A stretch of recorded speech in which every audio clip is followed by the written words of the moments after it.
new psychological study from the National Institute of Mental Health. Just this morning, along with his longtime The circle psychiatrist. of depression is growing wider, broader. 15% of women suffer from this disorder. Affecting over 20 million Americans. Changes that have occurred in the brain. Abnormalities in the neurotransmitters. You've got a problem, they've got a drug. 6 million American kids take prescribed medication. Psychiatric care. But what if the criminal is mentally ill? The punishment, a form of aversion therapy. Standing cures on the show, but I want to Crime, OCD. Oppositional defiant disorder. Schools criticized for over-prescribing.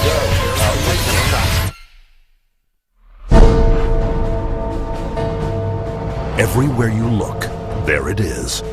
Think psychiatry has nothing to do with you? Think again. The whole field of psychiatry has gotten into every facet of your life. They basically believe that everyone is mentally ill. You smoke too much, it's a disease. You're too unhappy, it's a disease. You're too thin, it's a disease. You're too fat, it's a disease. Where are these coming from? These are coming from the minds of psychiatrists that are dreaming these things up, writing papers and getting published with their names on it, creating these new diseases. First he said that I had ADD. Then he said that I was depressed. Then he said I might be bipolar, but I don't have ADD anymore. And he said, you know, I've been noticing you, and I wonder if you have it too. What they decided is that both my husband and my son had a chemical imbalance that needed to be corrected with a chemical balancer. There is not one shred of credible evidence that any respectable scientist would consider valid, demonstrating that anything that psychiatrists call mental illness are brain diseases or biochemical imbalances. It's all fraud. There's no reliability of diagnosis, and there is no science. It's just pseudoscience. It's pretend science. This is one of the most open secrets in all of America in the psychiatric field, that nothing is being done that's legitimate, and they're billing for it. Psychiatrists claim that over 1 billion of the world's population is mentally ill. In the past 30 years, they have prescribed psychiatric medications to 543 million people. And right now, they drug 17 million school children with stimulants and antidepressants. When recently asked about the scientific basis of their profession, those psychiatrists willing to be interviewed offered nothing but excuses. Psychiatric illness is not really illness. How do you evaluate if someone is cured or sick? Cure is certainly something we look forward to. We had no earthly idea how to accomplish. We're not good at causes. We don't know what causes mental illness. But that hasn't stopped them from pronouncing themselves mental health experts and treating people against their will. And the results? This psychiatrist, man who's supposed to work to heal people, has done nothing but destroy this man's life, and in destroying his life, destroying the lives of all of his loved ones. Excuse me. They've damaged and ruined my son, and they've trapped him in a system. The way that they treated him and made him feel like he was worthless. Bryant was being kept dumb and high on Ritalin so that they could make $2,500 per month. He gave me Valium, and I got addicted to it. It wiped out my life. My life has been ruined. My joy has been stolen. She was laying there. She took two gasps of air and died right there in front of me. It is really tragic. It's awful. And it's being done for money. That's why it's being done. Oh, it's got to be in the billions. I don't know the exact number, but it's got to be in the billions. It's just unbelievable. This is so big that it boggles the mind. Take the human tragedy you have just seen and multiply it by the millions. In the past 4 decades, nearly twice as many Americans have died in government psychiatric hospitals than in all U.S. wars since 1776. Insurance companies pay out $69 billion every year for psychiatric services, doubling the cost of medical insurance premiums. And while raking in over $2 trillion annually, psychiatrists cannot point to a single cure. Hard to believe? That's exactly what they count on. And as we will show you, it's how they have been getting away with it from the very beginning.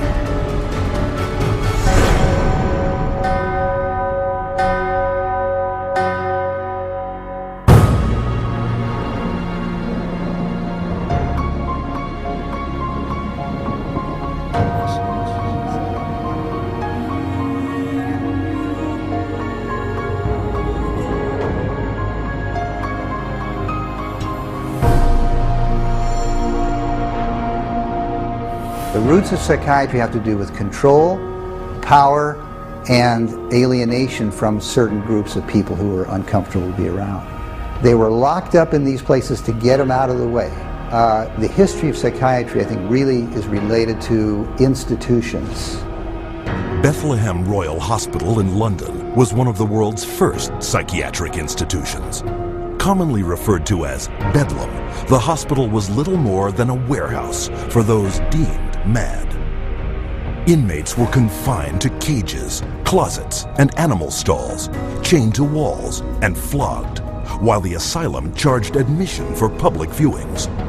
In the 18th century, William Batty was the first to promote that his institutions could cure the mentally ill. Batty's madhouses made him one of the richest men in England, though his treatments were every bit as inhumane as those practiced in Bedlam, with not a single patient cured. His financial success triggered a boom in the asylum business and an opportunity for psychiatrists to cash in on this new growth industry. This was an era where, on both sides of the Atlantic, specialized institutions for the mentally ill are beginning to be built in large numbers. Those institutions date back certainly to the beginning of the 18th century, and in a few cases even earlier than that. But the explosive growth of an asylum sector, of asylumdom, as some historians have called it, is very much a 19th century phenomenon. It's that period when the state is persuaded to invest tax dollars in building these places. But while those who ran the institutions were getting rich, psychiatrists yet lacked the credibility to maximize their cash flow. In order to justify their profession, they needed to come up with these biological solutions, or they didn't have any profession. The only way for them to solve that was to attempt to start believing that these people that were suffering from emotional disorders was from a biological basis. Whatever was done to make this person more manageable would be simply called a treatment. And the sad reality is that many of these so-called treatments were, in essence, torture. The near-drowning devices that were developed in this period, for example, must have been appallingly frightening. For example, one device involved putting the patient into a coffin, closing the lid, and dumping it into a bath of water, and then opening it up and trying to revive the patient. There were a range of these things, and the mortality rate was very, very high. Psychiatrists next sought to give credence to their practices by cloaking them in the language of medicine. This repackaging of treatment became known as the medical model. Somebody who's really hyper and manic, if you're wrapped up in a cold sheet and dunked into some water, you're going to quit acting manic because that's a punishing treatment. But as soon as the symptoms started to go away, they started to believe that somehow by wrapping them up and dunking them in cold water, it was draining the toxics out of their body. So they built the medical model around that. Pushing the biological theory of mental illness a step further, an American, Benjamin Rush, put forth the idea that insanity was caused by too much blood in the head. The cure? Remove the blood by any means possible. Restraint, cold water, bleeding, even terror. And with that, a new medical model was created. Benjamin Rush was probably the most famous American physician of the Revolutionary era. Rush was known as the master bleeder. He bled his patients for madness. He also invented something called the tranquilizer. It's a chair that looks a little bit like an electric chair. The patient was confined in this apparatus sometimes with cold water applied to his or her head, for some hours at a time, and Rush announces in a letter that he's invented this new contraption and dubbed it the tranquilizer.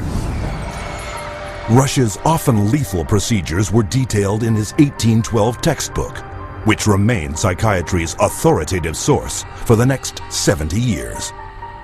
He was so revered that in 1965, Rush was enshrined as the father of American psychiatry on the seal of the American Psychiatric Association.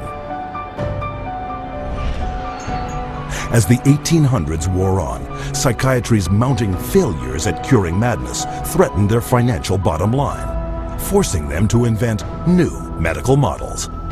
The cures promised were not delivered. So by the 1860s and 70s, a growing mood of pessimism was covering Europe and North America, that effectively the new institutions were ever growing in size, but not growing in their effectiveness. The 20th century brought more medical models. American psychiatrist Henry Cotton mutilated his patients by removing their body parts, declaring this a breakthrough in the treatment of mental illness. The earliest target was the teeth and then the tonsils and the sinuses, but when patients didn't get better, the enthusiasts for this treatment then started to move down the body and to say, well, obviously patients have swallowed bacteria in their saliva, so stomachs need to go, spleens need to go, colons need to go. As public outcry escalated over torture and maiming of patients, psychiatrists would invent new methods, each one hailed as the miracle cure. But each one was ultimately proven no more effective nor less brutal than the last. This is a history of psychiatry, more or less, to damage the patient. I mean, this is a version of the original model, which was to chain them like animals. If you're doing it to somebody because you insist that they have to change, and you're going to do that by turning the screws, you might say, whether it's with medication, restraint, whatever, that's torture. And a huge part of what psychiatry has done really comes down to torture. As the 20th century progressed, psychiatry would continue to seek legitimacy by transforming itself into a medical discipline. But they succeeded only in creating more efficient ways of inflicting mental and physical torture and death, a legacy that has carried forward into modern psychiatry, with its most profitable medical model to date, the mass drugging of millions. But to do this, psychiatrists first had to shatter one of mankind's most cherished beliefs, decreeing that people were not what they thought they were.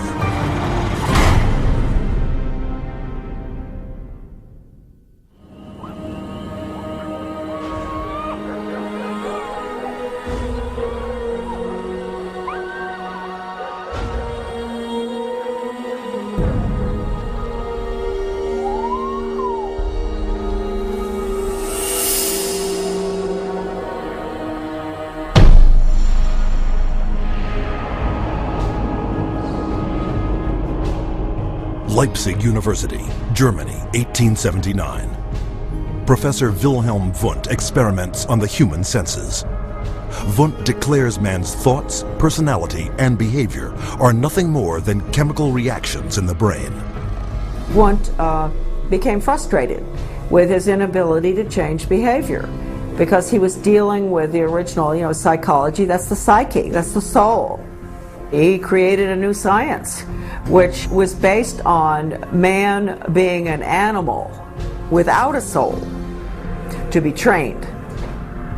Not to be a thinker, but to be trained.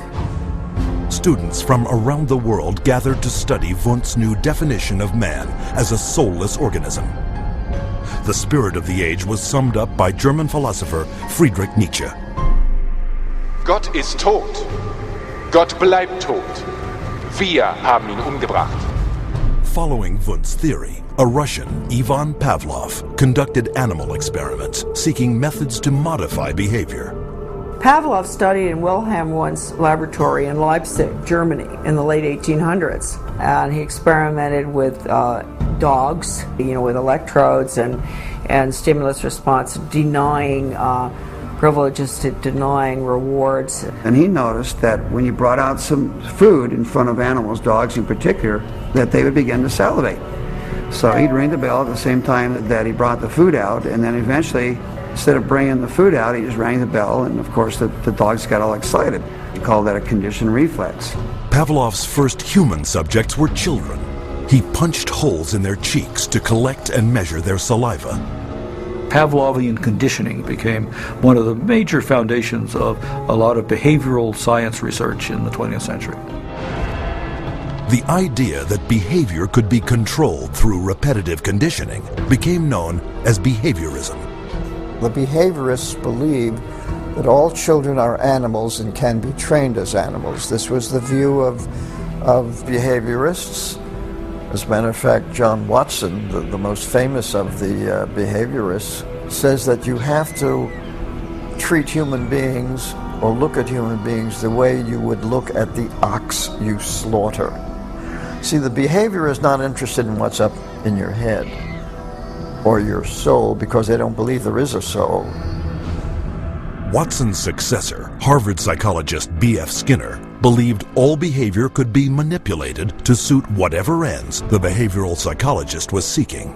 Skinner developed what's called operant conditioning, where he was able to demonstrate you can change animal behavior by certain schedules of reinforcement, by giving them rewards at certain times, and then you can teach pigeons to play ping pong, for example, and you can teach rats to run mazes, and you can teach human beings to seek certain economic or societal rewards. Skinner could actually shape new behavior patterns, and this actually was the sort of thing he quite soon became very famous for. Perhaps his most notorious experiment was the Skinner box. He was designing a Skinner box, which is something like a big playpen, but everything in it's controlled. The temperature's controlled, the light's controlled, and so on. And the idea is that you present children with certain stimuli that you want them to learn to react to. For nearly a year, Skinner isolated his daughter in a box, similar to those he built for rats.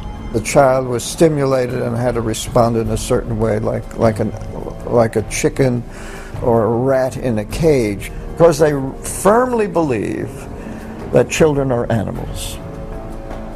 If you believe, though, that a child is a human being, you can't train him like a rat. Today, about $40 million a year in taxpayer money is paid out by the United States National Institute of Mental Health for behavioral psychology research. A total of $19 billion since 1948. With these funds, psychiatrists apply the same conditioning techniques developed by Pavlov, Watson, and Skinner. Case in point, a juvenile detention center where children are hooked up to 270-volt batteries and shocked in a procedure called aversion therapy. Antoine was having a number of problems because he was up at a center that was shocking him every time he did anything. There was a button on a little, almost like a TV remote, that would be used and pushed. They will get an additional shock for trying to remove the electrode.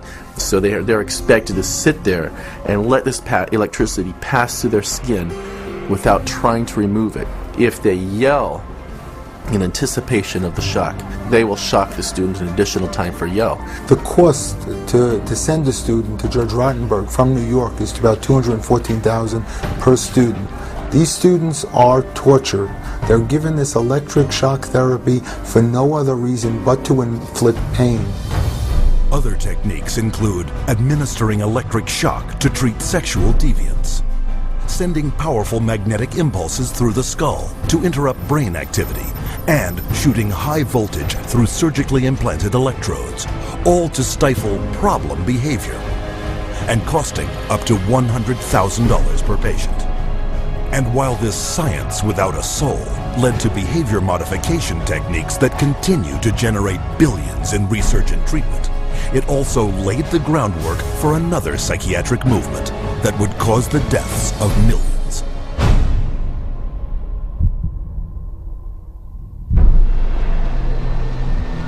January 1945.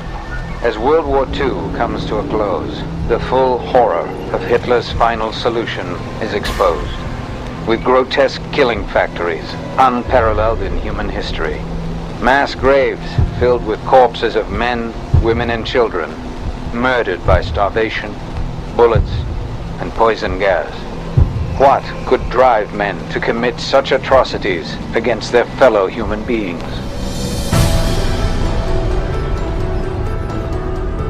The answer is the pseudoscience called eugenics, created and promoted by psychiatrists decades before the Nazis came to power.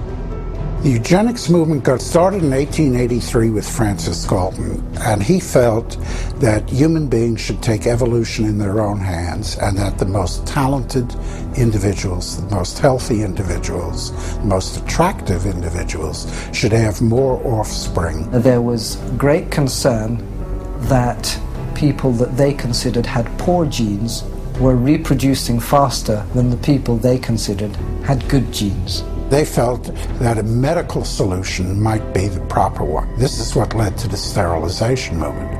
It resulted in sterilization of mentally ill people, sterilization of retarded people, sterilization of people we don't like politically and sociologically. So the problem is not with genetics. The problem is a pretend phony genetics used to justify inhumane social policies. Though never proven as anything but theory, by the early part of the 20th century, eugenics had spread to almost 30 countries, from England to Brazil, Mexico, Sweden, Russia, and most notably, the United States, where forced sterilization was widely practiced. Eugenics movement in Germany was somewhat different than the eugenics movement in the United States in that there were many more physicians and psychiatrists. Alfred Ploetz was one of the pioneers in the German eugenics movement and how to control the population of those whom he considered inferior. In 1905, along with his brother-in-law, Ernst Ruden, he established the first organization for racial hygiene. Alle Nationen haben sich mit einer außergewöhnlich großen Menge an minderwertigen, schwachen, kranken und Verkrüppelten abzugeben. Durch kluge Gesetze über Sterilisation würden wir auch in der Lage sein, den vernünftigsten Weg der Zeugung herbeizuführen. Hitler was particularly impressed by American eugenicist Madison Grant. Grant's book, The Passing of the Great Race, was proclaimed by Hitler as his personal Bible. In his book Mein Kampf, Hitler further hailed eugenics as the science that would rebuild the German nation. Körperlich oder geistig gesund ist, dem ist es nicht erlaubt, seine Krankheit an seine Kinder weiterzugeben. Das Recht auf persönliche Freiheit wird durch seine Pflicht, die Rasse zu beschützen, eingeschränkt. The German eugenicists welcomed the Nazi advent to power because the Nazi program could fund the very programs that they had in mind. The Nazis gave them political support, financial support, and conversely, the psychiatrists gave the Nazis a medical justification for their genocidal policies. Something like 40% of German psychiatrists had joined the SS by 1933. They weren't forced into the SS, they just joined it naturally, because the beliefs were very, very similar. Ruden and his work led directly to the decision to move from sterilization to murder. Their plan was simple. First, convince the public that feeble-minded undesirables wanted to escape the burden of their existence, but could not say it, and that killing them was an act of mercy. Then extend the definition of inferior to include Jehovah's Witnesses, Jews, gypsies, homosexuals, all unworthy of life. Psychiatrists produced propaganda movies known as the Nazi killing films, shown in all 5,300 theaters throughout Germany. Geisteskrankheit ist als ein Erdübel eine der größten Gefahren für die Volksgesundheit. Irrtum ist, dass sich solche Kranken glücklich fühlen und am Leben hängen. Sie haben überhaupt kein Daseinsbewusstsein. Wer von ihr befallen wird, dem ist die schwerste Last des Schicksals auferlegt. Ein Dasein ohne Leben. It first started with passive violence, which is starvation, It then intensified to lethal injections, and finally it developed into systematic gassing and cremation. Their headquarters were established in Berlin under the infamous code name T4. T4 program was named after Tiergarten 4, which essentially resulted over a period of time in the murder of about 70,000 people who were deemed mentally retarded, emotionally distraught, or physically handicapped by the Germans. They were called life unworthy of living. The killing, piloted in psychiatric institutions across Germany, then moved into the concentration camps, with top German psychiatrists as the executioners. Paul Nietzsche, the T4 director, declared, Das Aussortieren in den Konzentrationslagern lief etwa genauso ab wie in den Nervenheilanstalten. Und mit selbigen Erfassungsbögen. 6 million Jews died in concentration camps and as a result of Nazi extermination policies. Rudin congratulated Hitler for making his, that is Rudin's, 30-year dream come true. After the Nazi surrender, an international court of justice was held to put psychiatry on trial for its war crimes. But American psychiatrists, fearing a permanent blow to the future of psychiatry, stepped in by shifting the blame onto a handful of German psychiatrists. There were some doctors who were prosecuted, but very few. Ernst Rudin returned to Switzerland at the end of the war. He did not serve any prison time. One of the strangest things of all about the legacy of Nazi science is that some of the nastiest psychiatric eugenicists at the end of the war went back to work either in Germany or sometimes in the United States. What began with a psychiatric plan to eliminate undesirable humanity had now spread throughout the civilized world and was responsible for the murder of 11 million people. Never brought to justice, psychiatrists, as you will see, continued to advance eugenics around the world. And today we see the results.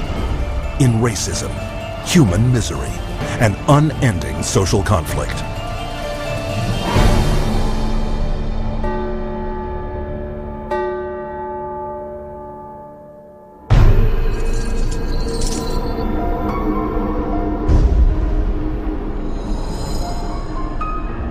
After World War II, a new eugenics was resurrected out of the bones and ashes of the old eugenics. The eugenics movement has been at the forefront to establish a new scientific racism that justifies oppression and exploitation and racism. In fact, racism is inseparable from the roots of psychiatry. The entire history of psychiatry, beginning with scientific conclusions that were made in the 1830s, was an effort to prove the intellectual inferiority of African Americans. Benjamin Rush is the father of modern psychiatry, and he is the one that gave us the term nigritude. He said that all blacks have inherited this disease, and this particular disease, it caused them to be inferior. In addition to that, it was the reason why it was very important that blacks remain segregated and separate from whites so that whites did not inherit this disease. Asserting that negritude was a form of leprosy, Rush justified segregation as a medical necessity, and that became an argument to continue slavery. The fact that you have brutalized a whole group of people had nothing to do with that. It had everything to do with some genetic link, and that basically you were just a diseased person, so when a slave master wanted to get rid of a recalcitrant slave, they could just say, oh, well, they're suffering from this disease. Drapetomania, that is the name of the mental disorder that was contrived by Samuel Cartwright, who said that blacks have a mental disorder if they had a desire to run away from slavery. Running away became such a common problem that psychiatrists attempted to give that a disease. He says, but that's a cure for that. And the question was, well, what's the cure for that? Frequent whippings, frequent whippings. You'd be surprised how that disease clears up when the lash is put in place of their excuses. After slavery was abolished, psychiatric racism not only persisted, it intensified. the American Journal of Psychiatry officially proclaimed that Negroes, as descendants of savages and cannibals, were ill-prepared for higher civilization, while their pseudo-science eugenics stepped up its racist activities. There is a clear and long and intimate connection between the eugenics movement and the Ku Klux Klan. Harry Laughlin, who was the Carnegie Institution's director of the Eugenics Record Office, had a close relationship to the Ku Klux Klan through the publication of a book called White America, which was written by a major Klan leader. So Laughlin wrote a glowing review of the book in the Eugenics News. And at the same time, you have the Ku Klux Klan using eugenics to justify their racist goals. But psychiatric racism wasn't exclusively American. Some of the worst abuses of the 20th century occurred in South Africa, where the government adopted the same racist theories and practices used by Hitler. This was no coincidence. The Prime Minister had studied eugenics as a psychology student in Nazi-influenced Germany in the 1920s. Dr. Hendrik Verwoerd is regarded as the architect of apartheid. He saw South Africa as a divided state with whites, blacks and brown people living in totally separate areas, with black people having no rights whatsoever. With apartheid in place, psychiatrists established mental hospitals throughout the country that were in fact nothing more than slave labor camps. These places operated under a private company by the name of Smith, Mitchell and Company. They were saving money through the cheap accommodation for psychiatric patients while making massive fortune out of money that Parliament had appropriated for medication. So it was a corrupt system. When this operation was finally exposed, it was discovered that 67,000 prisoners had perished, while at the same time, psychiatrists had collected $117 million in funding from the South African government. The World Health Organization issued a report declaring that psychiatry cultivated racism and that apartheid did have a parallel in the ownership and trading of slaves. In 1971, in the United States, psychiatrist Louis Jolly West continued psychiatry's legacy of racism, hatching a secret aversion therapy experiment called the Violence Center. His government-funded plan: implant electrodes in the brains of African American and Hispanic males to shock them should they exhibit any violent behavior. And if that didn't work, chemically castrate them with drugs. When West's racist proposal met with public outrage, the plan was quickly shelved. Though psychiatry's unrelenting racist theories were blunted, they were not stopped. In 1994, psychologist Richard Herrnstein co-authored The Bell Curve, claiming to prove that blacks were genetically disabled and therefore inferior to whites.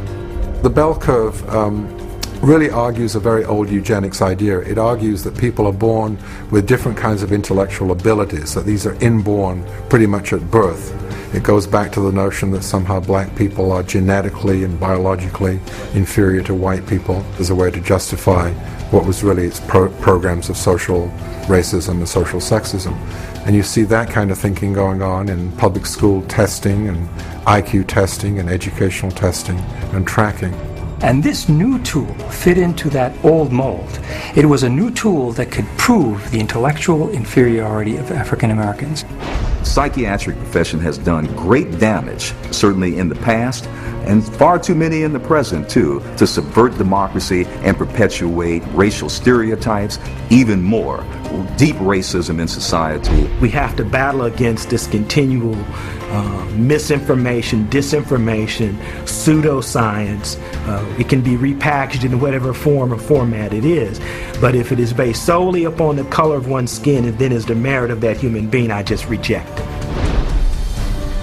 And so today, the flame of hatred continues to burn, fueled by pseudo-scientific lies. This is the heritage of psychiatry, as a justification for racism and as a pretext for political repression.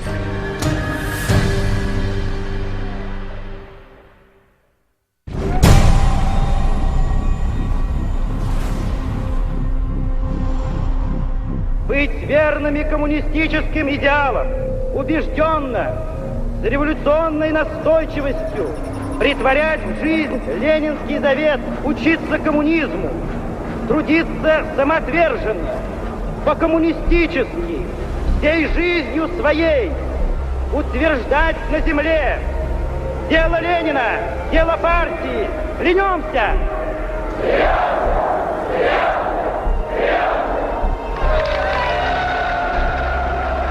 The Soviet regime demanded absolute loyalty. Those who did not toe the party line were considered dissidents and labeled enemies of the state. With no more than a whisper to the secret police, they would vanish into one of these special psychiatric hospitals. Despite the risks, these so-called dissidents put their ideas of freedom into action. Я вел жизнь тайную, конспиративную. Никто не знал, что я это делаю. У меня была маленькая подпольная типография. И я стал делать листовки. While others considered themselves loyal Soviet citizens. Я, например, считал, и то уверенно считал, что я один из лучших советских людей. Когда уже даже меня арестовали и написали особо опасный государственный призыв, я рассмеялся. Я при нем, при этом же самом нынешнем генерале, рассмеялся. А он меня вызывает психиатра на утро. According to Soviet psychiatrists, they all suffered from inflexibility of convictions, a symptom of a new disorder, sluggish schizophrenia. Вот когда добьешься, тогда я заем.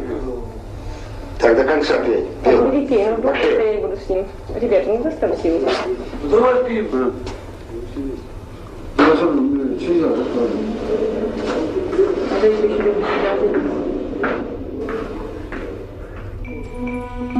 Like their counterparts in other countries, the Soviet psychiatrists prescribed powerful drugs to cure their patients.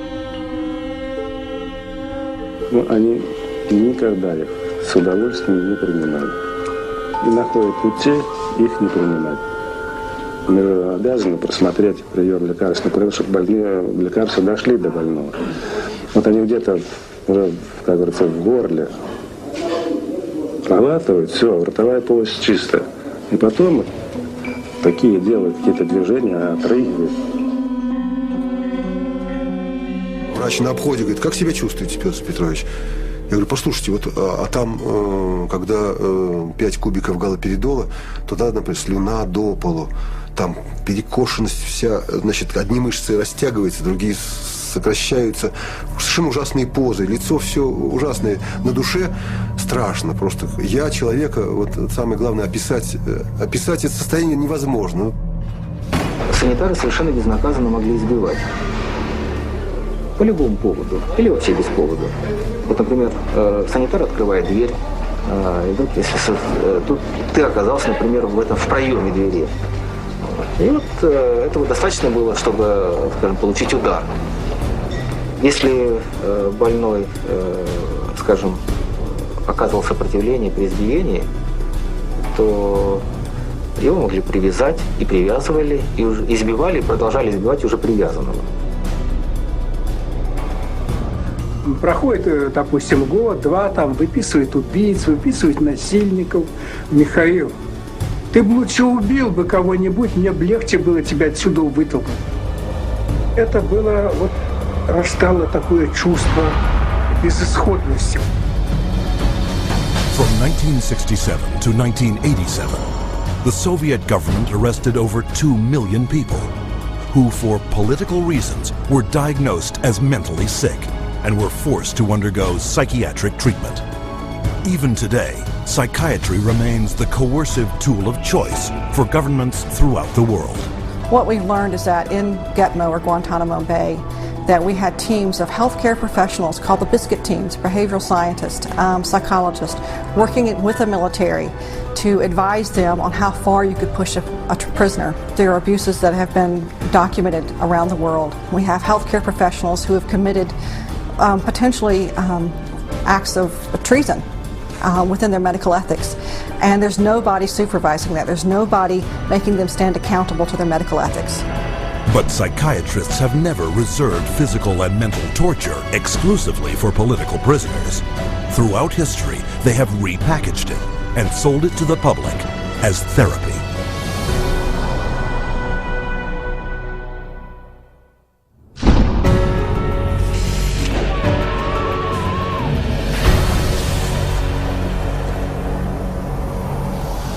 Beginning in the 1920s, psychiatrists embraced a new group of procedures that claimed to work by creating intentional damage to the brain.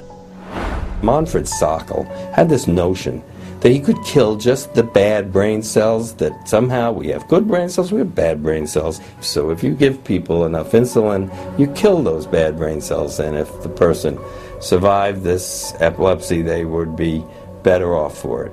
Despite convulsions that caused severe spinal cord injuries in 40% of the patients, Sokal pointed to their childlike state and declared his treatment a success. Hospitals built insulin wards, and coma therapy became big business. Not to be outdone, Ladislaus von Meduna of Hungary believed he could drive out mental illness by inducing brain-damaging seizures with a drug called metrazole. He noticed his epileptics had no mental health problems, and his mental health patients, his psychiatric patients, seemed to have no epilepsy, and so he thought doing one would obviate the other. The theory was that epilepsy and schizophrenia couldn't coexist in the same brain, and that if epilepsy was induced, that a seizure was caused, it would, quote, drive out the schizophrenia. There's no scientific basis for this whatsoever. Metrazole was fast and lucrative. In a morning, a single psychiatrist could chemically shock 50 patients into a docile and manageable state. By 1939, metrazole was so popular with psychiatrists and staff, it was used in 70% of American hospitals and in almost every other country in the world. The financial success of insulin and metrazole sparked the development of an even more profitable method of inducing brain-damaging convulsions. How is electric shock therapy done? We use these electrodes. We place them on the patient's head like this, and then by means of this machine, we pass a controlled electric current through the brain, just for a fraction of a second. The patient doesn't feel it. The story behind this miracle cure began in a Roman slaughterhouse. In Italy, in 1938, two Italian psychiatrists decided to observe that before slaughtering pigs, in order to make the pigs more docile, they would apply electrodes to their temples that were hooked up to wall current, and that this stunned the pigs, but it didn't kill them, and they could then slaughter them. Well, this gave them the encouragement to try inducing convulsions with electricity.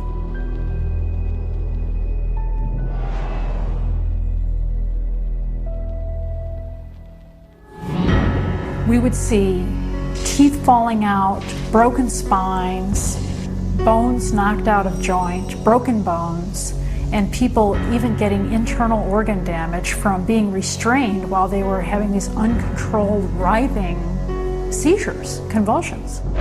Many patients have been returned to their homes and jobs who might still be here if it were not for this helpful form of treatment.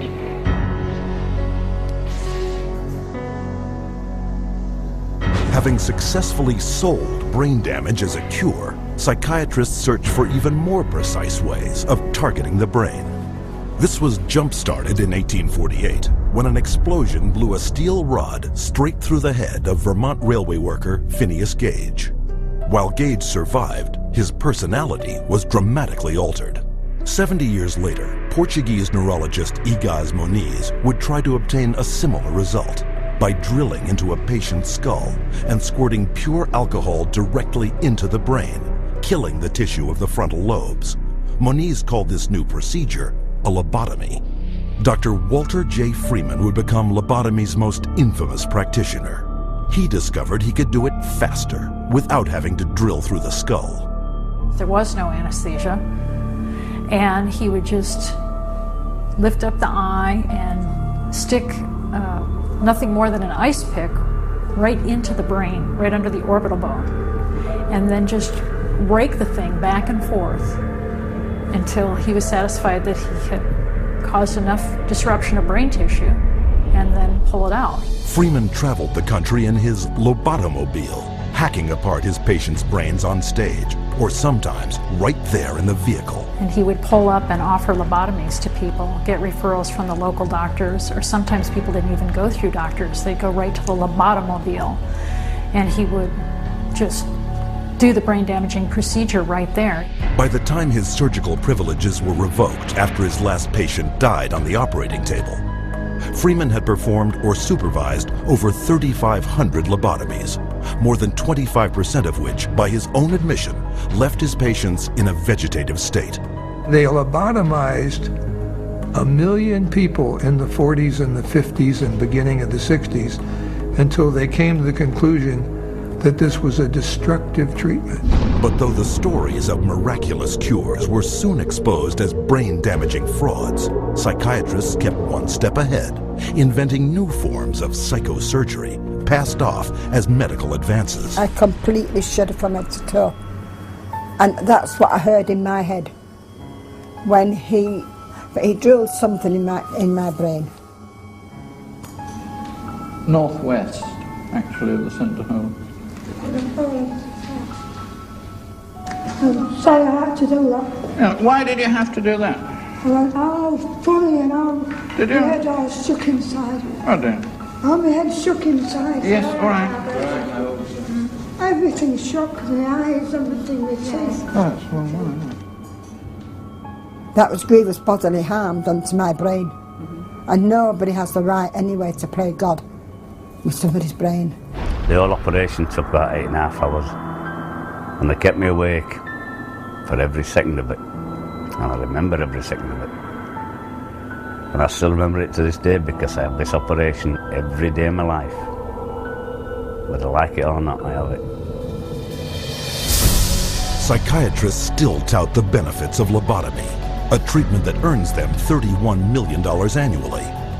But in the wake of lobotomy's tarnished reputation, psychiatrists were quick to push electroshock back into the spotlight. Renaming it electroconvulsive therapy, they now give patients anesthetics to squash their screams and paralyzing agents to avoid watching the writhing of agony. The main misconception that people have about ECT is that it's new and improved. The new and improved refers strictly to these cosmetic improvements because, in fact, they make it easier on the witnesses. The person isn't shaking all over the table. They're paralyzed now. It isn't new, it isn't improved, it is worse. Every 10 years or so there tends to be, first of all, a denial that it causes any harm. Secondly, an acknowledgement that it might have caused harm, but here's a whole new approach, and now this one is blameless, without any research to back it up. The ECT machine can produce anywhere from 50 to 400 volts. It's the kind of energy that we use for industrial machinery that might be in a steel mill or a printing press, some large piece of machinery. It's an extraordinary amount of energy, and it causes a great deal of damage. And while stories of prisoners physically mistreated with electroshock are well publicized, the amount of electricity doled out by psychiatrists for ECT is up to 33 times greater. And that damage is most often targeted at the most vulnerable. 2/3 of those who receive electroshock are women, given such diagnoses as premenstrual syndrome, menopausal disorder, or postpartum depression. Half of electroshock patients are elderly. Once they become eligible for government health care at age 65, 360% more American seniors receive ECT than at age 64. And what does this all add up to? 40,000 dead, and countless others so brain damaged they have no hope of ever recovering a normal life. For a total of $12 worth of electricity, psychiatrists in the United States alone rake in $5 billion. But the next miracle cure psychiatrists added to their arsenal made them more money than ever before. for it was faster, cheaper, and could turn every man, woman, and child into a patient for life.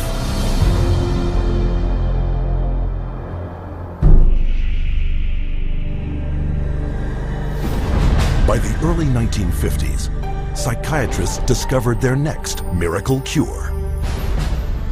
A chemical originally designed to kill parasites in pigs, their new discovery hindered brain function in much the same way as shoving an ice pick into the eye socket. It was an old treatment in a new disguise.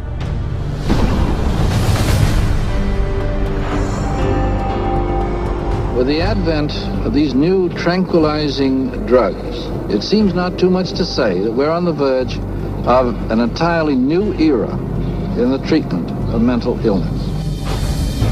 Dubbing it a chemical lobotomy, Canadian psychiatrist Heinz Lehmann described Thorazine as a simple, easy-to-take pill with the same effects as psychosurgery, but without the mess. Thorazine provided psychiatry with the entry into mainstream medicine. It had its magic bullet. If I'm a psychiatrist and I have to spend an hour talking to someone in psychotherapy, there's only so much I can charge for that hour. But if I can come in, give you a pill, and send you back out in 15 minutes or 10 minutes, that's a much more efficient use of my time monetarily. What psychiatrists didn't tell the public was that Thorazine caused a crippling neurological condition known as tardive dyskinesia. And that's a neurological syndrome where you have muscle twitches, abnormal jerks, which are uncontrolled, and they either last for a long time or sometimes they're permanent. So that's very clear, very well recognized long-term or permanent brain damage from these medications. Mr. Blount has virtually no signs of his original illness now. The signs that the movements of his mouth are completely side effects of the drugs that he was on for 20 years. Mr. Blount is quite rational. He understands what's going on. And if you're patient, he can carry on a very rational conversation with you. Even when you remove the drug, it may still remain. It means you have caused a permanent disabling of the brain. In the late 50s, you get the first signs of it, people starting to worry about it. But it's not until the late 70s that psychiatrists start warning their patients about it, 20 years. Thorazine's manufacturer, SmithKline French, had good reason to keep a lid on the bad news. In the first year alone, SKF saw a 3,000% return on their original investment. With the public and the press kept in the dark about the severe and disabling side effects, prominent doctors and psychiatrists met in Puerto Rico to lay the groundwork for the expansion of psychiatric drugs far into the future. Psychiatrist Dr. Nathan Klein wrote this in the conference's final report. The present breadth of drug use may be almost trivial when we compare it to the possible number of chemical substances that will be available for the control of selective aspects of man's life in the year 2000. Dr. Klein spearheaded a movement flooding new psychiatric wonder drugs onto the global marketplace, backed by a massive publicity machine spending hundreds of millions of dollars. Psychiatry was now an industry of drug pushers. By 1970, the American Psychiatric Association was so dependent on drug company money that 30% of its annual budget came from pharmaceutical advertisements in its official journals. So we had money flowing to trade organizations, we had money flowing to the doctors, and to their journals. Well, we all know that that is going to influence how they think. The majority of National Institute of Mental Health and National Institute of Health scientists are getting more money from drug companies on the side than their tax-based salary. With so much money to be made, all psychiatrists needed was a scientific theory to justify it. Their solution? An official report declaring that all mental problems derive from a so-called chemical imbalance in the brain, requiring drugs to correct. This chemical imbalance is one of the greatest fallacies ever foisted upon patients and the public. There is no chemical test to show an imbalance related to any psychiatric disease, whether it's depression, anxiety, what have you. The chemical imbalance is for the benefit of the psychiatrist. It has to be there so that psychiatrists can treat it. But fraudulent chemical imbalance theories could not hide the mounting evidence of common and terrifying side effects, such as akathisia. Akathisia is like an extreme inner nervous agitation. People describe it as wanting to crawl out of their own skins. And this happens with great frequency, and it is absolutely, totally well understood to be associated with suicide and violence and homicide. After years of these reported side effects and cases upon cases of violence, self-mutilation, and death, in 1991, health experts, legislators, and the public finally forced the FDA to order an investigation. I know with absolute certainty that if Charles had any idea of the side effects of Prozac, he would never have taken it. I had two sons, David Lee, age 8, Billy 16. The wife 20 years, all gone. I'll tell you why. After being on Prozac for 21 days, my wife shot and killed both of these two boys right here. She turned the gun to herself and shot herself twice. I took the 9mm automatic, sat down on the bed and put the gun to my head. And I blew a 4-inch hole out the back of my arm instead of my head. Thank God I was a lousy shot. Had someone looked further into Prozac, steps could have been taken to avoid it. What was supposed to be an unbiased hearing was a panel of psychiatrists, the vast majority with personal financial ties to pharmaceutical companies. They basically couldn't find an expert, a doctor, a psychiatrist, at a leading medical school who basically in some way or another didn't have a consulting agreement, hadn't taken money from the pharmaceutical companies. I do not find from the evidence today that there is credible evidence to support a conclusion that antidepressant drugs cause the emergence and or the intensification of suicidality and or other violent behaviors. 500 deaths, 33 murder cases, and over 20,000 adverse side effects. Would you like to tell me why this drug is still on the market? Is there an alliance, an unholy alliance between the psychiatric community, the pharmaceutical industry, and the FDA? And the answer is yes. This unholy alliance became all too apparent in 1997, when pharmaceutical companies persuaded the FDA to allow them to advertise directly to the public, with psychiatrists providing medical endorsement. And in just 3 years, sales of psychiatric drugs skyrocketed, almost 2.5 times. When the numbers of violence and suicide victims shot through the roof, public outrage finally forced the FDA to issue warning labels on antidepressants. But by then, 13 years had passed, billions of dollars had been made, and psychiatrists were marketing their next wonder drugs. Over 8% of the world's population has now taken psychiatric drugs, backed up by fake science and endorsed by regulators who are bought and paid for. Their harmful medications gross nearly $27 billion a year. And while psychiatrists were finding a way to diagnose and drug every person on the planet, on another front, they were continuing their assault on our most personal freedoms.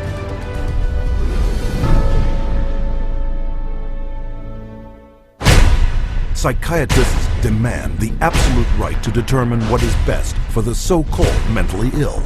After all, the mentally ill are crazy and unable to evaluate their own treatment.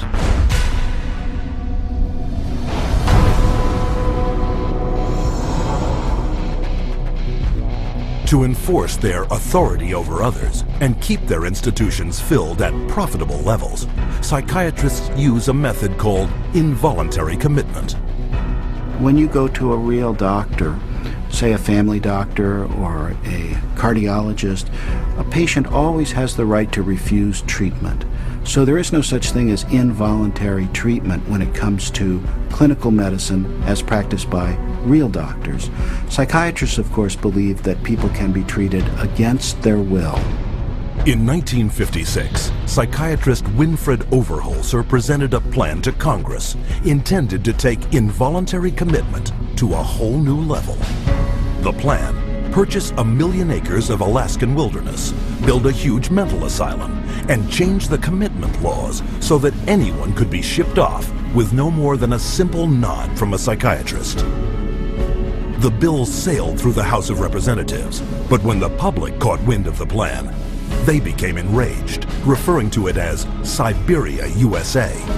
The bill was quickly struck in the Senate. But while the death of the Siberia bill put a stop to their large-scale plans, involuntary commitment still remained the most effective and profitable method for filling psychiatric institutions.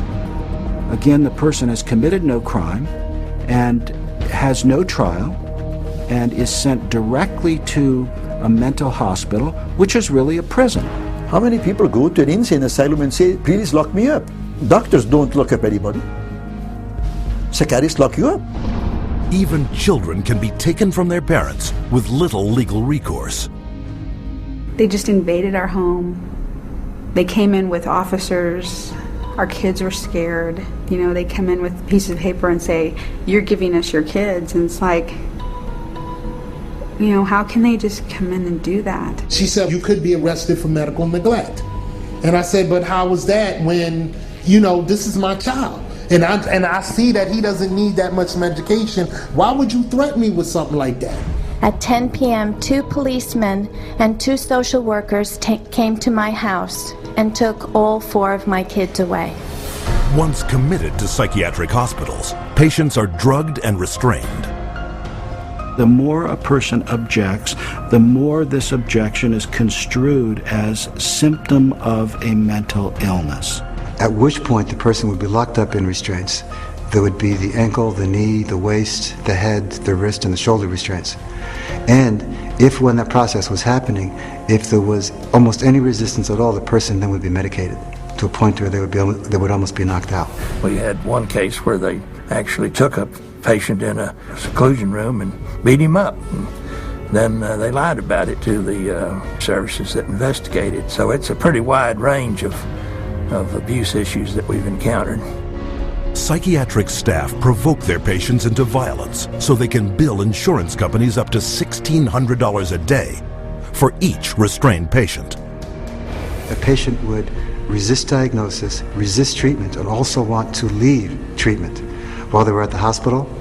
And invariably, every time, that person's situation would be exacerbated until they were put in constraints and medicated, at which point there would be documented reasons to keep that person in treatment. The burden of such claims is passed directly to the public in the form of soaring healthcare premiums. As for their victims, the experience is traumatic and even lethal. 16-year-old Rochelle Claiborne died in Laurel Ridge's care last August. The state report shows during the restraint, quote, Rochelle stated several times she could not breathe. In almost all respects, the staff behaved appropriately, followed the standards. By taking advantage of weak or vague restraint laws, psychiatrists and their staff are almost never held criminally liable for assault, battery, and murder. He begged me to take him home, take him out of there, that they were treating him wrongly, and he didn't want to stay there. And I got a call that there had been an accident, that they held him down until he couldn't breathe anymore. I wish I would have listened to him, take him out of there before it had happened. And then I miss him every day. And I wish I could have him back, but I can't. To this day, no one has been charged for the child's murder. The elderly are a prime target for psychiatric abuse, with treatment of senior citizens in mental institutions costing private and government insurance over $29 billion a year. Unwarranted commitment has occurred that wouldn't have occurred if the people hadn't had insurance. The proof of that pudding is generally in how fast they get out once the insurance runs out. Involuntary commitment is a form of psychiatric slavery, where persons are treated as if they're property and they are deprived of liberty, and people are making money in the process. As long as we have involuntary mental hospitalization, psychiatry is a prison work. It's a crime against humanity. It is not medicine. Every minute of every day, someone is involuntarily committed to a psychiatric institution. And if you think this is something that can't happen to you or someone you know, think again. Every 75 seconds, someone in America has been committed against their will. And with over $1 trillion allocated to U.S. hospitals since 1965, psychiatrists have carved out for themselves a lucrative commercial enterprise, hidden behind a dubious interpretation of the law. But all too often, psychiatrists commit crimes too blatant to be ignored.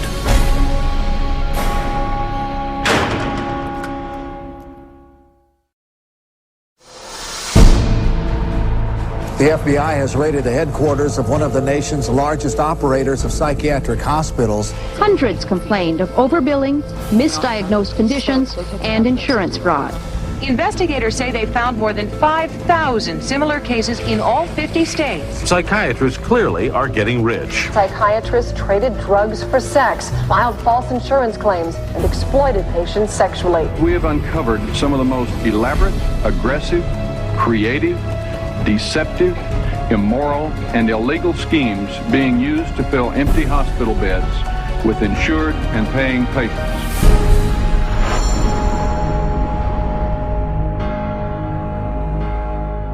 Every psychiatrist takes an oath to follow an ethical code of conduct, to put the care of their patients above all else. But of all medical disciplines, psychiatry has the worst record of fraud and abuse. Psychiatry is almost a license to print money. If a doctor were clever enough, and many of them are, there's no reason that they couldn't make at least $500,000 a year fraudulently and get away with it in psychiatry.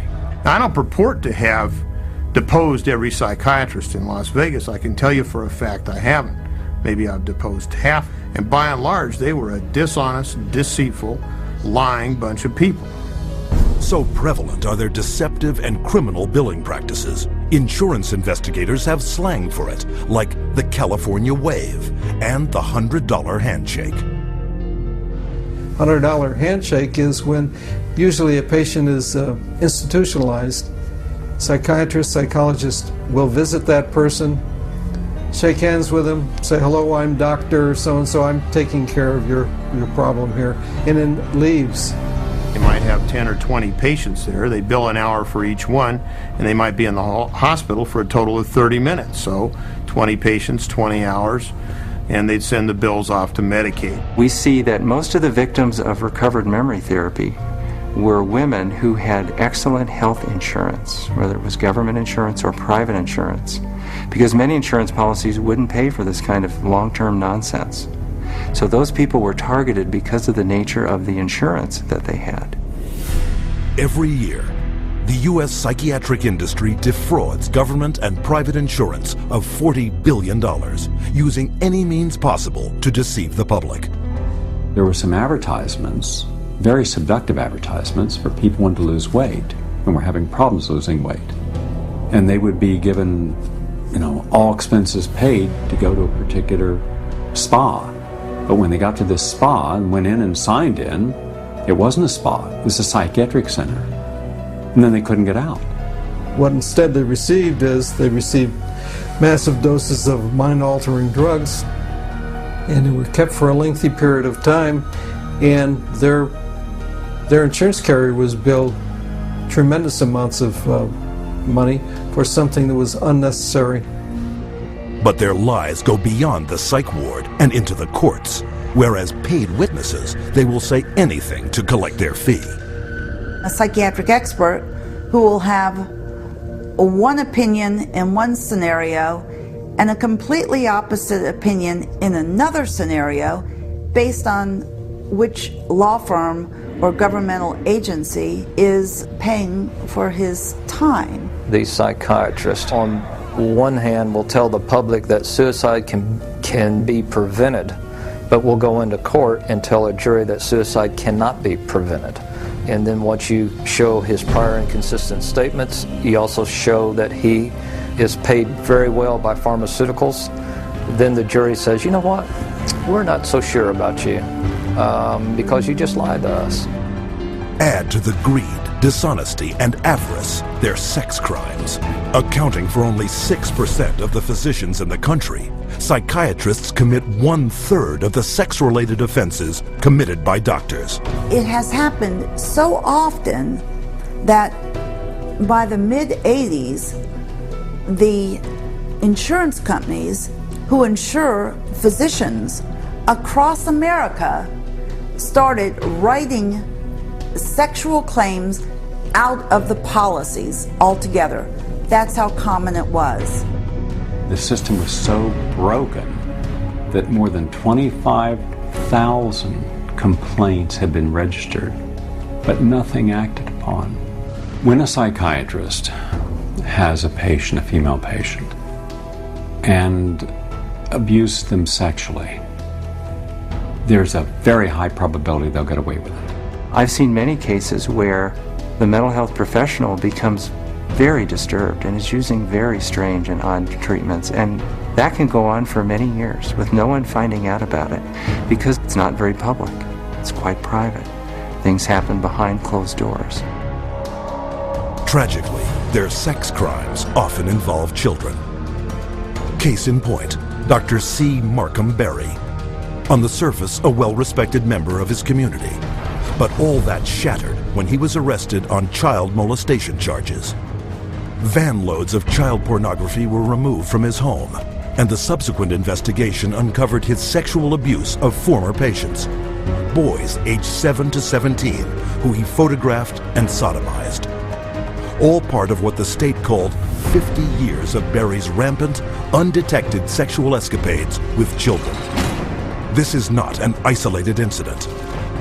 It is the carefully masked character of the members of this profession. In every city, every state, every country, you'll find psychiatrists committing rape, sexual abuse, murder, and fraud.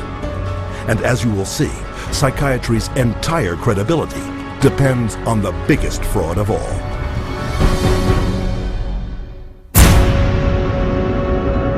I was diagnosed with a chemical imbalance, manic depression. They diagnosed me with having ADD. He told me I had conduct disorder, ADHD, mild depression, major depression, manic depressive, borderline personality disorder, compulsive disorder, anxiety, depression, and schizophrenia, depression, sleep disorder, identity problem disorder. There's no such thing as mental disorder. A mental disorder is whatever someone says it is, and if the person saying this is a mental disorder has enough power and influence, then people believe, oh, that's a mental disorder.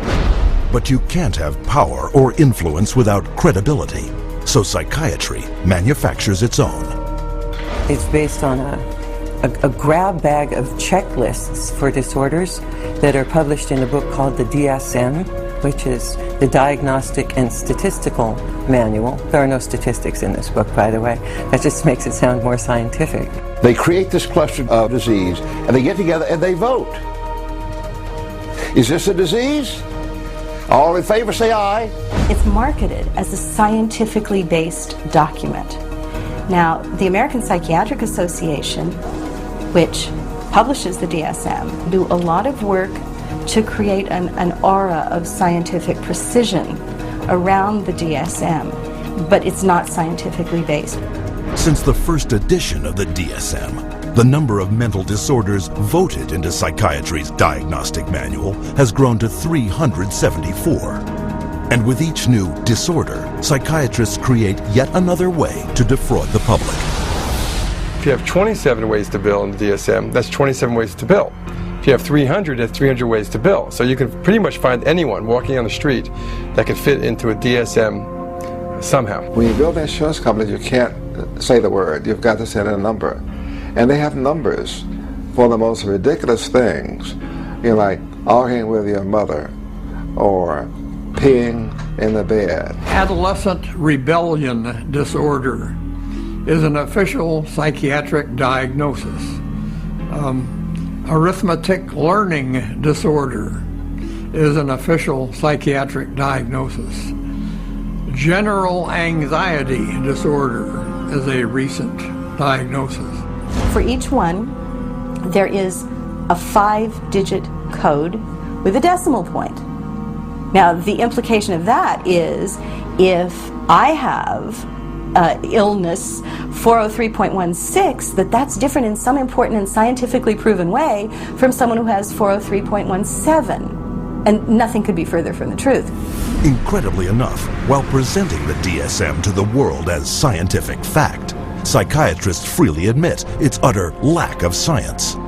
We have no diagnostic reliable markers for almost any illness there is in the DSM. What we're testing for in psychiatry, it's hard to say because there's nothing specifically. But as far as a test that's clinically useful, basically we're not there yet. We don't have any laboratory tests that we can use to determine whether somebody does or doesn't have a mental illness. There are no good biological tests for detecting mental illness. There is no test, there's no biopsy you can do. There is no chemical test right now.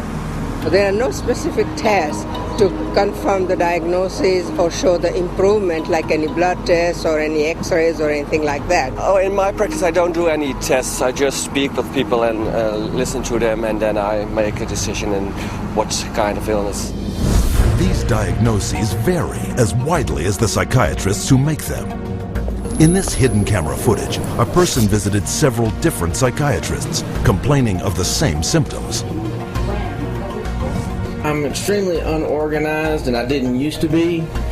It's caused problems in the family. It's caused problems getting, I'm self-employed. You've got ADD, ADHD, and you're depressed, and your depression is bipolar depressed. If you have a brain chemistry disorder, it's probably genetic. You have a lot of the symptoms of depression. So it seems like it is a mixed picture. What that means is like we got some depressive symptoms and some, high symptoms. If you're bipolar, I'll need to give you a mood stabilizer. We don't know. I can't doubt it. It's considered low-grade bipolar. You are more of the ADD than ADHD. And as far as medications for depression, because I would recommend that you start a medication, which are Prozac, Zoloft, Paxil, Celexa. Usually Poprilično XR is pretty good. I'll give you some Lexapro in the morning and some Prevedeno at night. Lamictal is a better medication for that. It works on your depression also. But the treatment for any bipolar cycling is the same. The lithium, Remeron is another one. Trazodone, Segretol, Lipigood, Wellbutrin, Lexapro, Lamictal, Equitroid, Depakote, lithium, Ambien. You may need an antidepressant also with your Lamictal. We don't know if I give you a medication if it is going to work or not. To a certain degree, it's trial and error. You never know if it's the right drug. How many people have I cured? Well, there are no real cures right now in psychiatry. I have cured none of my patients. We're always challenged by our lack of knowledge. In fact, we don't know what the causes of mental illness are. Most mental illnesses, we do not know the cause. Of course, it would be nice to know exact reasons of disorders, but maybe in the future. I'm the Director of Research at the American Psychiatric Association. We don't know the etiology of really any of the mental disorders at the present time.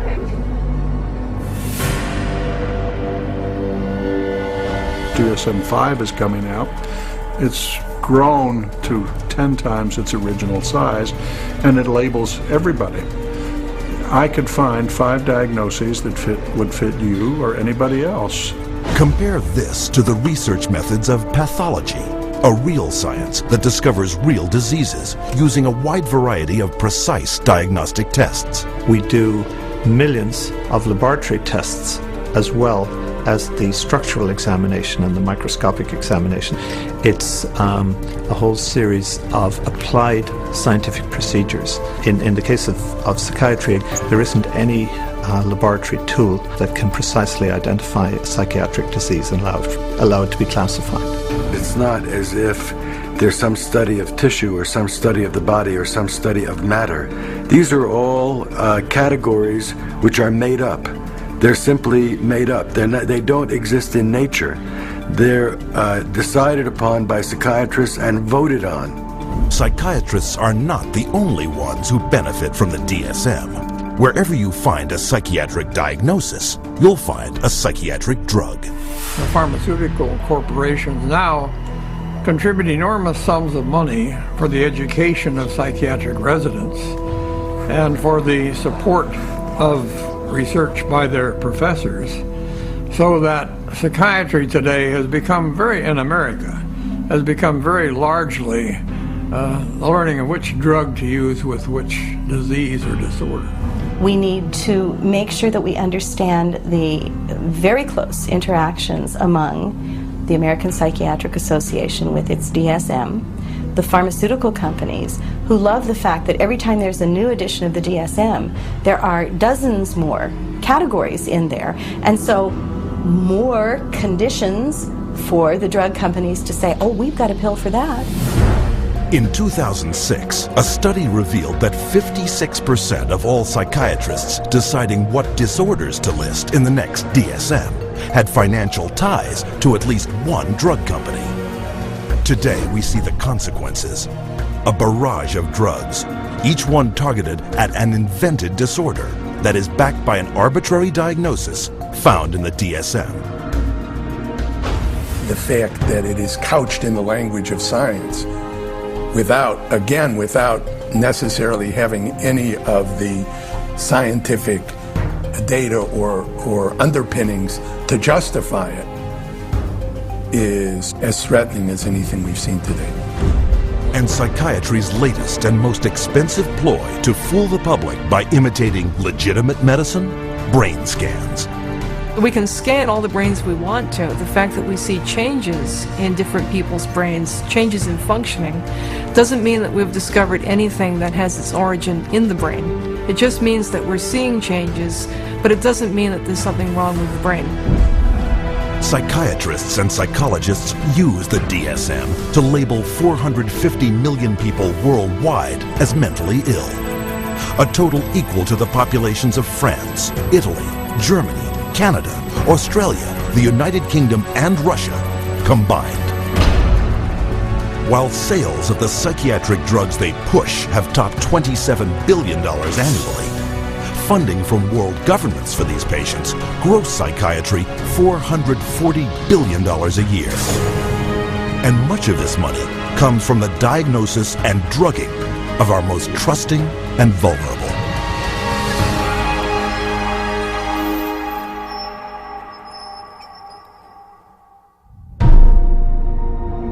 We have swallowed all manner of poisonous certainties fed us by our parents and school teachers. If the race is to be freed from its crippling burden of good and evil, it must be psychiatrists who take the original responsibility.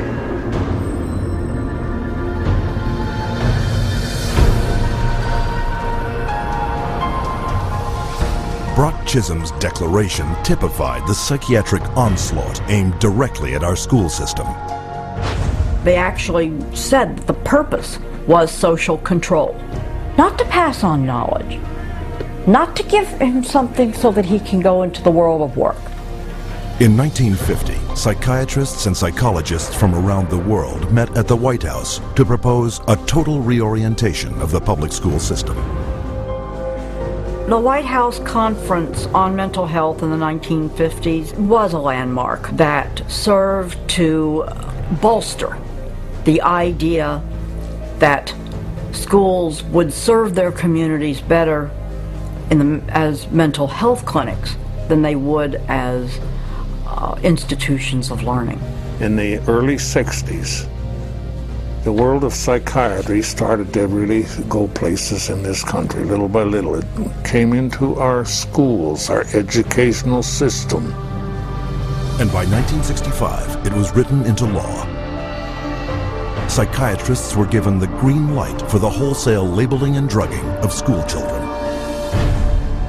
A child is labeled ADD or ADHD the minute he can't sit still for a 10-15 minute period of time, or he talks constantly or ignores the teacher completely.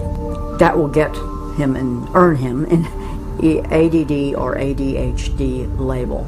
The labeling of attention deficit hyperactivity disorder, ADHD, went into full swing in 1987. Within 1 year, 500,000 American children would be diagnosed as ADHD. By 1994, that number had soared to 4.4 million.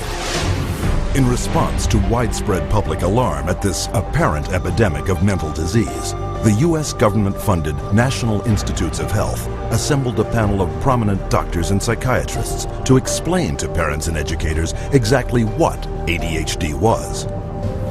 I would like any member of the panel to describe a typical ADHD in terms of symptomatology? Mark, would you like to? Since you see them in your practice. I think the panel has been frank, and the difficulties here are immense in terms of these. It is hard. It's very hard to know how to answer this question. They cannot, even when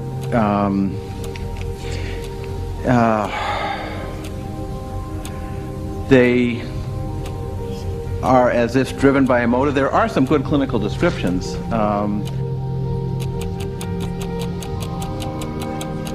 And I think, I think part of the problem is the profession keeps changing the diagnosis. At this time, we do not have a diagnostic test for ADHD. Therefore, the validity of the disorder continues to be a problem. But this shocking admission did not stop school psychiatrists. 2 years later, the number of American students diagnosed with ADHD had shot up to 6 million. Today, 20 million children worldwide are labeled with some form of learning disorder, a diagnosis often made in a matter of minutes. We would sit behind a two-way mirror along with the parents. We would then look at the child. We would do small manipulative activities with them to see where their deficit was. It was wrong what we were doing. We were looking at a 5-minute glimpse of this child's life and saying, okay, here you go. Here's a little pill, take it, you'll be fine. Those little pills like Ritalin, Adderall, and Concerta are classified by the U.S. Drug Enforcement Administration as highly addictive substances, right along with cocaine, heroin, and methamphetamine. When I was on the Ritalin, it made me just feel totally different, like I wasn't who I was. I was, flipping out, was twitching, going crazy. I felt like I was out of it all the time, like I wasn't there. I wasn't human. You're just a zombie, pretty much. You do what you can just to get by and just don't do anything extra. My mother never teased me, but she thought I really had ADHD and I was wrong, and I had something wrong with me. So I thought she'd feel bad and feel sorry for me if I died. But then again, I thought that she would miss me a lot, and I also love her a little more than I wanted to kill myself. And so I stopped when I realized that. The abundance of prescription medications created a new income source for kids, selling their meds to their schoolmates. It's called kitty cocaine. They take the Ritalin and they just repackage it and they sell it on campus to the kids because it's like speed. I figured if I was going to do drugs, I might as well make it worth it. And I ended up doing street drugs, and then I ended up getting into it really bad. We're looking at marijuana and other things as being gateway drugs, and actually the so-called medications are a greater gateway drug. The Ritalin drugs are backfiring big time because if the child is already disruptive and he takes cocaine, he's going to be a lot more disruptive after he's taken it. It is not going to calm him down. Boom, she got on the drugs and her personality changed, her behaviors changed, they became erratic and dark and violent, and it was just a nightmare. He kept having adverse reactions, becoming very, very angry. He could not control his behavior, he couldn't control his temper. He was on 5 different psych meds, Prozac and lithium, and he was 7 years old. And he was unable to function. He would have rages and then crying and all kinds of just violent rages, grabbing knives and all of this. The list includes 15-year-old Kip Kinkle withdrawing from Prozac when he shot 22 classmates, killing 2 after murdering his mother and stepfather at his home in Springfield, Oregon. 18-year-old Jason Hoffman on Effexor and Celexa when he opened fire at his California high school, wounding 5. 15-year-old Sean Cooper on a mix of antidepressants when he shot students in Idaho. and 17-year-old Eric Harris on Luvox when he and partner Dylan Klebold killed 12 classmates and a teacher in the bloodiest school massacre yet, Columbine. And all of this overshadows the very reason children came to school in the first place, to get an education. Since 1970, the United States has fallen from 9th to 28th place in worldwide academic standing. While during that same period, the number of American school children labeled with learning disorders has skyrocketed, and the sales of ADHD drugs have multiplied 32 times. Children don't ask for psychiatric drugs. Children don't ask to be diagnosed. They don't want to be called crazy. So you ask the classic Roman question, legal question, cui bono, who benefits? The people who make the diagnosis.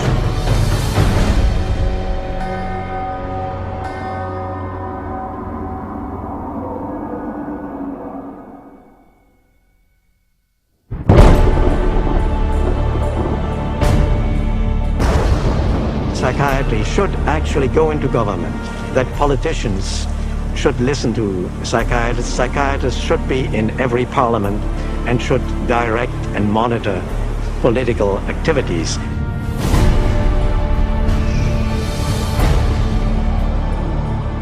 Psychiatry, in little more than a century, has infiltrated society on a global scale, and not by accident. People aren't aware that in 1940, a prominent British psychiatrist, Colonel J.R. Rees, addressed the National Council on Mental Hygiene and set the agenda for psychiatry for the next 60 years. Since then, psychiatrists have been given authority in nearly every sector of our society, with tragic results. We must aim to make it permeate every educational activity in our national life. Public life, politics, and industry should all of them be within our sphere of influence. We have made a useful attack upon a number of professions. The two easiest of them, naturally, are the teaching profession and the church. The most difficult are law and medicine. Rees's colleague, psychiatrist G. Brock Chisholm, co-founder of the World Federation for Mental Health, later expanded upon psychiatry's plans. To achieve world government, it is necessary to remove from the minds of men their individualism, loyalty to family traditions, national patriotism, and religious dogmas. To implement their master plan, American psychiatrists convinced the U.S. Congress that mental illness was a national threat that only they, with vast increases in funding, could solve. And thus began massive U.S. government expenditures for psychiatric research, which have climbed from $1 million a year in 1946 to $1.4 billion today, an increase of more than 139,000%. As psychiatric influence spread across America, it also spread throughout the world. Behind crisis after world crisis, you'll find the handiwork of psychiatry. Example, Serbian psychiatrist Jovan Raskovic, who demanded the ethnic cleansing of Croats and Muslims because of his firm belief in their racial inferiority. The result, Bosnia in the 1990s, where Raskovic's colleague, psychiatrist Radovan Karadzic, and Prime Minister Slobodan Milosevic established Balkan concentration camps, where the mass torture, rape, and murder of the innocent happened once more. One military psychiatrist explained how it was done. C'est très difficile tuer millions de personnes. C'est très difficile, techniquement difficile. Les Allemands étaient bons techniciens et ils ne pouvaient pas, ils pouvaient seulement 6 millions de Juifs exterminés. Ils massacrent, par exemple, 100 ou 200 de personnes, ou violent 100 femmes et 100 jeunes filles, pour que les autres sont effrayés et échappent. Alors vous avez le terrain pur. With century-old Pavlovian conditioning, coupled with modern-day mind control techniques, psychiatrists and psychologists can turn average men, and even children, into mass murderers. You could train them to use firearms indiscriminately. You could train them to shoot people with very little feeling or thought. You could train them to use abusive and brutalizing procedures in order to obtain information with no hesitancy, with no concern. This is how terrorists are created. In the wake of 9/11, Osama bin Laden was characterized as the mastermind behind the attacks.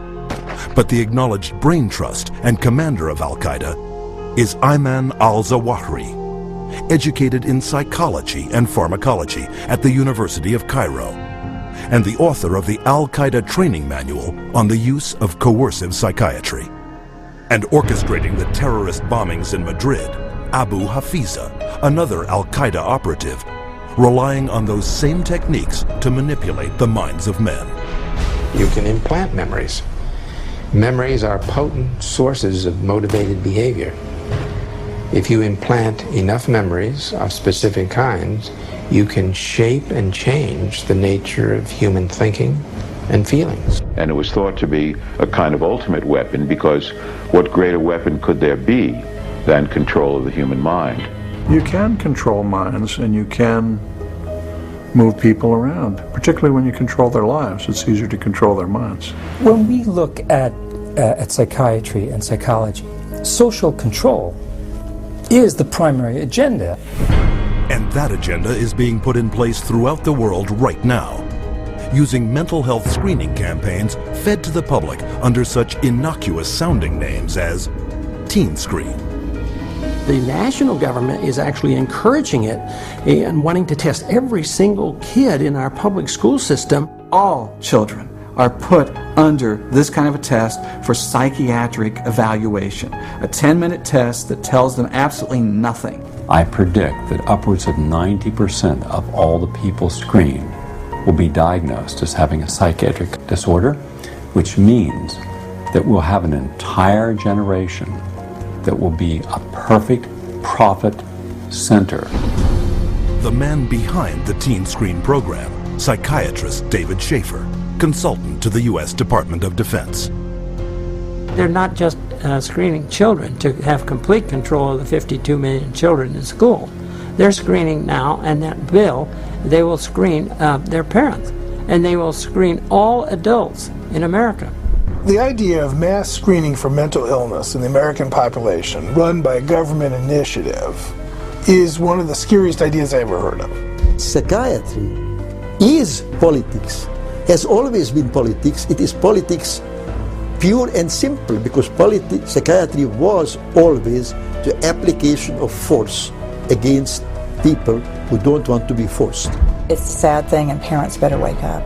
Society better wake up, because we're in serious trouble if they don't. Psychiatry's master plan to infiltrate all sectors of society is becoming a reality. We don't have an epidemic of mental illness.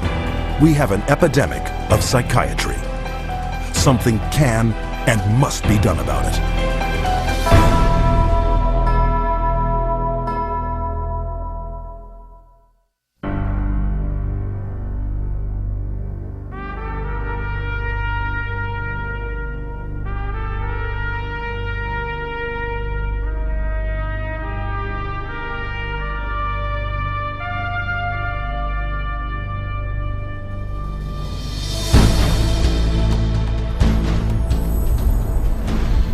Founded in 1969 by the Church of Scientology, the Citizens Commission on Human Rights investigates and exposes psychiatric violations of human rights. From its international headquarters in Los Angeles, California, CCHR documents psychiatry's invasive and destructive practices and publishes its findings, making them available in some 15 languages. More than 8 million copies have been distributed to healthcare professionals, government officials, educators, and business leaders world over. The headquarters is also the site of the world-renowned exhibit, Psychiatry, an Industry of Death. Centered around 14 documentary films, this state-of-the-art exhibition presents the history of psychiatry, from its origins, where the mentally ill were caged like animals, to the present-day mass drugging of society as the cure for invented mental disorders. Traveling versions of the exhibit visit hundreds of cities across 5 continents, opening the way for hundreds of thousands to discover for themselves the dark truth behind psychiatry. What is today a global human rights movement began more than 30 years ago with a fight for the freedom of one individual, Victor Ghiori, forcibly committed to a Pennsylvania psychiatric hospital. He was interviewed by a psychiatrist who said, "I can't understand a word this man is saying. He's incoherent. Obviously a paranoid schizophrenic. Commit him," which they did. Now, he wasn't babbling incoherently, he was speaking Hungarian. We filed a lawsuit against the hospital. In the middle of the case, the doctor, who was the head of the hospital, stands up and he says, "We want nothing more to do with Victor Ghiori." The release of Victor Ghiori was the first of thousands of cases throughout the world, helped by CCHR. CCHR challenged involuntary commitment laws throughout the United States and internationally, and what we found was that people were being incarcerated without any legal rights. They had no right to an attorney. They could be drugged, shocked, lobotomized without their consent. Example, Australia, 1977, where CCHR exposed a psychiatric practice called deep sleep treatment. Patients were being knocked unconscious with a cocktail of barbiturates and other psychiatric drugs, and they were being subjected to electroshock treatment daily, sometimes twice daily, without their knowledge. Deep sleep treatment had led to 48 deaths. It was CCHR that investigated it, exposed it, and fought for over a decade until deep sleep treatment was banned. In South Africa, CCHR exposed psychiatric camps where mental patients were kept and brutalized and then farmed out as slave labor. In Italy, CCHR worked with legislators and the media, conducting raids on psychiatric hospitals, the conditions of which were barbaric, and CCHR got them shut down. In Japan, CCHR exposed the financial crimes of psychiatrists and hospitals that were defrauding the government and taxpayers. The guilty were tried and the hospitals put out of business. And in the United States, CCHR uncovered a billion-dollar fraud in the nation's largest chain of private mental health facilities. 600 federal agents conducted raids across 20 states. Dozens of prosecutions ensued, millions in fines imposed, and the entire chain of corrupt hospitals was bankrupted and permanently closed. And behind every public warning you see today about psychiatric drugs is CCHR. CCHR has documented the side effects of these drugs, has taken evidence to the FDA, has gone to Congress, has obtained congressional hearings. It took 13 years before the FDA finally admitted that those drugs can cause suicide and issued black box warnings. We got 9 state laws passed. Following that, it was the introduction of the Child Medication Safety Act in 2004. In the last 3 years alone, there have been more than 50 international drug regulatory agency warnings exposing the dangers of psychiatric drugs.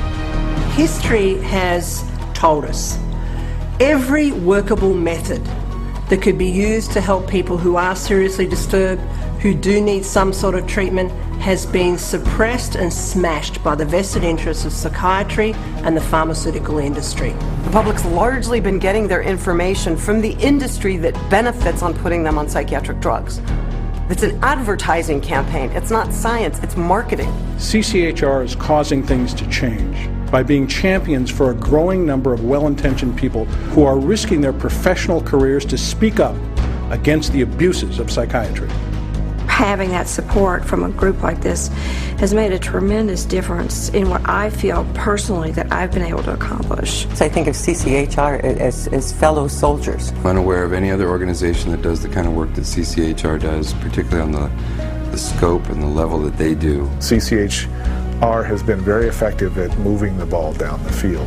One at a time, one state at a time, one legislator at a time. CCHR has had the resources to be able to teach and have legislators become more aware of what the problem with the psychotropic drugs are. CCHR has researched the issue. When you need the facts, you go to CCHR.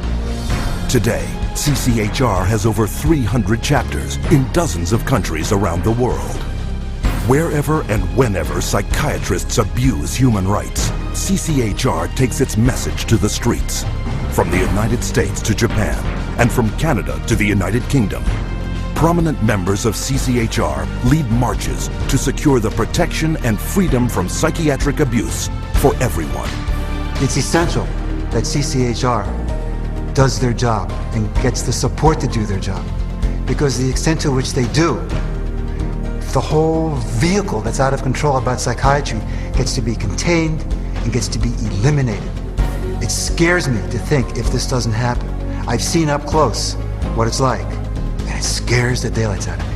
You have 100,000 people electroshocked every year. You have 17 million children worldwide taking mind-altering drugs.